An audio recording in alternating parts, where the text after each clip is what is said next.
Friday. CBS's Laura Podesta Ginsburg lies in repose at the Supreme Court today and tomorrow. CBS News Brief, I'm Vicki Barker. Inch by inch, row by row, gonna make this garden grow. All it takes is a rake and a hoe and a piece of fertile ground. Inch by inch, row by row, someone bless these. You're lip syncing. People who are watching us on Facebook Live can see you, but our listeners who are listening through the radio or KFGO.com cannot hear you. They think that I'm singing this song on Facebook Live. The song is catching on. It's in a lot of people's heads. It is. It's kind of an earworm, and it's every Wednesday morning at 6:40 a.m. on the KFGO Morning Crew. Well, the birth certificate may say Randy Nelson. He answers to Randy the Rainmaker, Clay County Extension Educator. Good morning, Rainmaker. Good morning, Doug. Good morning, Bonnie. Good morning to you, Randy. And if you guys have any questions for Randy, now is the time to call. Get them answered. 237-5948, 1-800-880-5346, or you can text in your questions to our 702 Communications Text Club. That text number 35270, and Randy's going to give you expert advice, not the kind of advice that Douglas likes to give out. Well, let's get to work there, Randy. Text message came in. Small dirt clumps from under the grass all over the yard. Is this from moles? If so, how do we get rid of them, Randy? My best guess is that they're noticing the burrows of earthworms, or what some people would call night crawlers. They're typically pretty numerous across the lawn. Haven't seen too many issues with moles. Again, that's why I think it is likely earthworm burrows. And on the upside, that does mean that you have a healthy soil because you have a very healthy earthworm population. Although that doesn't get rid of the burrows. One thing they could do is to go in just with a hand rake just to level off those burrows. Another option would be to go in with what some people call a power rake, others call a vertical mower, and you can set those blades just low enough just to nick those burrows, and that will help to level them out. Beyond that, there's not a whole lot a person can do for control. When you say the lawn is healthy, is that because the earthworms aerate it if they're making holes like that? They do help to aerate, but the soil is healthy. Otherwise, the earthworms wouldn't be there. They would be elsewhere. So there's something that the earthworms like about that soil. It must have some probably pretty good organic matter, and it's not overly saturated either. So it's a good environment for earthworms. And typically, if it's a good environment for earthworms, most plants are doing well. I say pick those worms and go fishing. I gave a little Doug advice. There you go. Randy, I live in an area in West Fargo where we have lots of night crawlers. In some yards, I mean, it's actually almost bumpy when you're mowing the lawn. Is there a point when there's too much? There could be a point when there's too much. The unfortunate thing, there's not much a person can do in terms of controlling them. For example, as far as getting a pesticide that a person could use to actually get rid of them. As far as I know, there's nothing labeled for use to reduce the earthworm population.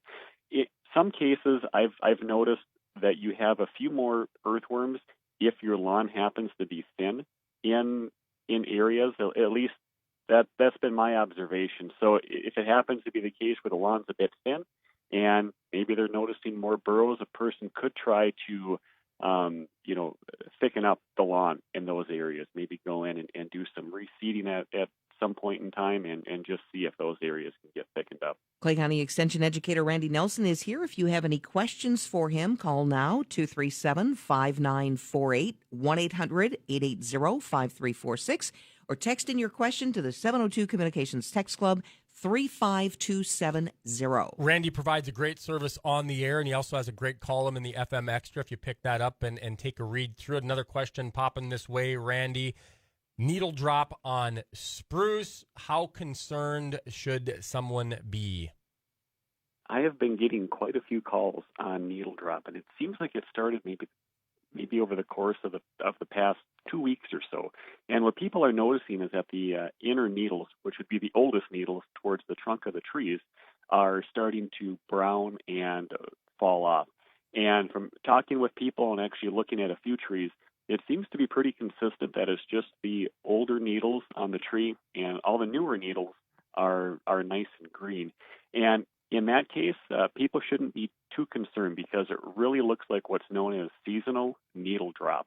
And just like our deciduous trees are starting to turn colors right now and they're going to drop their leaves, our evergreen trees, spruce in particular, at some point will shed needles. And I think this year we're just noticing maybe a little bit more than what we have in years past. But those old needles will start to turn brown, and eventually they're going to fall off. The one thing to look for is how consistent is it throughout the tree? Is it just the older needles? And if it's just the older needles at this point, that's not anything that you should be too concerned about.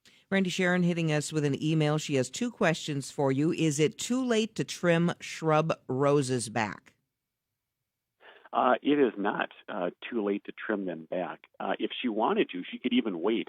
I'm guessing maybe she wants to maybe prune them back just to get them ready for winter, or if it's to get them ready for winter, she's got plenty of time. She could even wait till a frost. If she just wants to, maybe prune a little bit here and there just to shape them up, that's fine, because a lot of plants are starting to color right now. So doing a little bit of pruning at this point shouldn't hurt. Okay. She also has a small space in the backyard where she plants a couple of tomato plants every year when she does fall cleanup. She was wondering what she can add to replenish the soil over the winter, or is that even a good idea? My guess is she's probably looking at wanting to maybe add a little bit of nutrients to the soil to replace maybe what was taken out by the tomato plants. And I would use a fertilizer, but I would go ahead and put it on in the spring. So I wouldn't worry about anything this fall. If she didn't want to use a fertilizer such as a 10-10-10 or maybe a 20-20-20, she could add compost.